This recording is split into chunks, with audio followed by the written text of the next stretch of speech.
బేసిక్గా ఆయన కంగారు పడే క్యారెక్టర్ కాదు.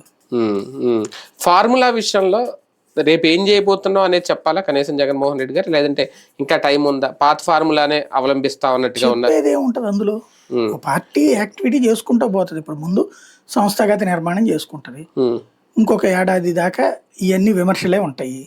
2 ఏళ్ల తర్వాత యాజిటేషన్స్ బిగిన్ చేస్తారు. ఇప్పుడు కూడా మంత్లీ వన్స్ 2 నెలలకు 3 నెలలకు ఒక యాజిటేషన్ పిలిపిస్తున్నారు కదా, అవి నిదానంగా పెంచుతారు. వాస్తవంగా చెప్పాలి, మీరు తెలుగుదేశం 3-4 ఏళ్ల దాకా ఏం లేదు. చంద్రబాబు అరెస్ట్ తర్వాతనే కాస్త యాక్టివ్ అయింది. లోకేష్ పాదయాత్ర, చంద్రబాబు అరెస్ట్. అదే వైసీపీ మొదట 6 నెలలకి యాక్టివ్ అయిపోయింది కదా. అంటే గ్రౌండ్ లెవెల్లో నాయకులకు బూస్ట్ ఇవ్వాలి అంటే బూత్ లెవెల్ కమిటీలు వేయచ్చు, మొదలు పెట్టచ్చు, సభ్యత్వ నమోదులు మొదలు పెట్టచ్చు. ఇప్పుడు సభ్యత్వ నమోదు మొదలు పెట్టలేదు, అదే సంస్థాగత నిర్మాణం చేస్తాం అంటున్నారు కదా. ఈ 6 నెలల్లో ఆ పనే సభ్యత్వ నమోదుతో సహా చేయబోతున్నారు. మొదలు పెడతారు, సభ్యత్వ నమోదు చేస్తారట, బూత్ స్థాయి కమిటీలు వేస్తారట. 6 నెలలు టైం పెట్టుకున్నారు. మామూలుగా జగన్ అర్జెంట్ కావాలన్నాడు, కానీ అర్జెంట్ అంటే గందరగోళం అయిపోతుందండి అన్నారు. అదేదో దానికి ఒక ఈ ప్రశాంత్ కిషోర్ తరహాలోనే అదో ఒక టీంని పెట్టారు.